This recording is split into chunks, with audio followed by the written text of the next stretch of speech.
নারদজি বলছে,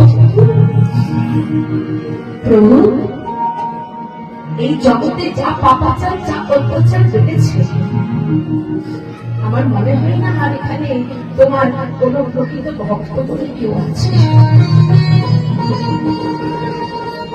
আমার মনে হয় না কোন প্রকৃত ভক্ত আছে।